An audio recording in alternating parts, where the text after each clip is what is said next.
Assalamualaikum warahmatullahi wabarakatuh.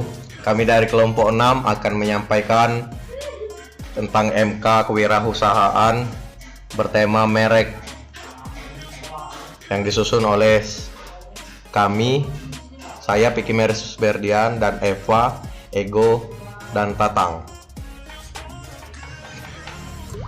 Pengertian merek. Menurut Undang-Undang Nomor 20 Tahun 2016 tentang merek dan indikasi geografis, merek adalah tanda dengan ciri khas berupa gambar, nama, kata, huruf, angka, corak warna, atau kombinasi dari unsur-unsur tersebut. Bahwa ada dalam barang itu jasa yang digunakan untuk kegiatan perdagangan. Bagian-bagian dari merek. Nama merek merupakan bagian dari merek dan diucapkan. 2. Bagian merek yang dapat dikenali tetapi tidak diucapkan, seperti simbol, desain, font, atau warna yang khas. 3. Merek dagang atau trademark adalah bagian dari merek yang dilindungi undang-undang karena kemampuannya menciptakan sesuatu yang istimewa. 4. Hak cipta adalah hak istimewa yang dilindungi secara hukum untuk memproduksi, menerbitkan, dan menjual karya tulis, karya musik, atau karya seni. Selanjutnya akan dijelaskan oleh saudara Ego. Di sini ada fungsi dan manfaat merek, yaitu merek berfungsi memberikan identitas untuk barang atau jasa dan fungsi untuk memastikan kualitas, artikel, dan kondisi bagi konsumen. Merek juga bertindak sebagai rekrutmen barang atau dikombinasikan yang diproduksi oleh seorang atau orang hukum dengan produksi atau layanan yang dilakukan oleh seorang atau entitas moral lainnya.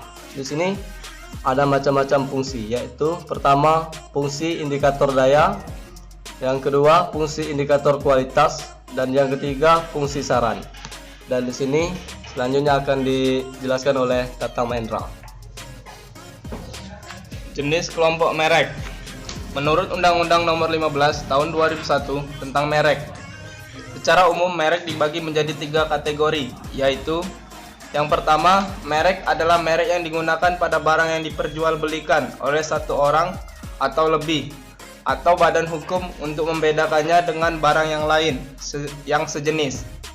2. Merek jasa adalah merek yang digunakan untuk jasa yang dipasarkan oleh satu orang atau lebih dengan oleh badan hukum untuk membedakannya dengan jasa lain yang sejenisnya.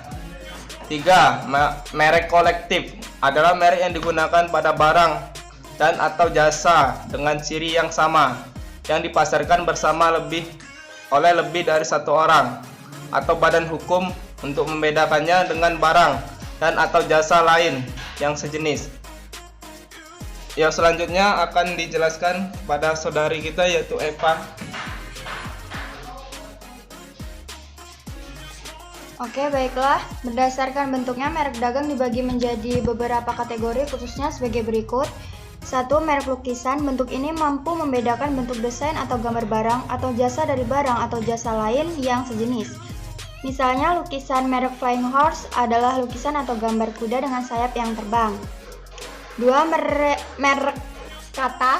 Tanda ini mampu membedakan dengan bunyi kata-kata suatu barang atau jasa dari barang atau jasa lain yang sejenis. Contohnya, Pepsodent untuk pasta gigi, Ultraflow untuk pilek, Toyota untuk mobil. 3. Merek huruf atau angka. Berikut ini mempunyai kekuatan untuk membedakan dalam bentuk huruf atau angka antara suatu barang atau jasa dengan barang atau jasa lain yang sejenis. Misalnya, ABC untuk kecap dan sirup, 555 untuk buku. 4. Merek nama. Bentuk ini mempunyai kekuatan untuk membedakan berupa suatu nama, barang, atau jasa dari barang atau jasa lain yang sejenis.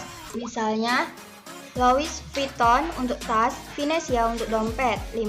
Merek kombinasi tanda. Bentuk ini mampu membedakan dalam bentuk gambar atau gambar dan kata-kata antara barang atau jasa dengan barang atau jasa lain yang sifatnya sama. Contoh, jamu Bu Menir merupakan gabungan dari citra wanita dan kata-kata Nyonya Menir. Baiklah, sekian penjelasan dari kami kelompok 6 Lebih dan kurangnya kami mohon maaf. Apabila ada salah-salah kata, kami mohon maaf. Sekian, terima kasih. Saya akhiri. Wassalamualaikum warahmatullahi wabarakatuh.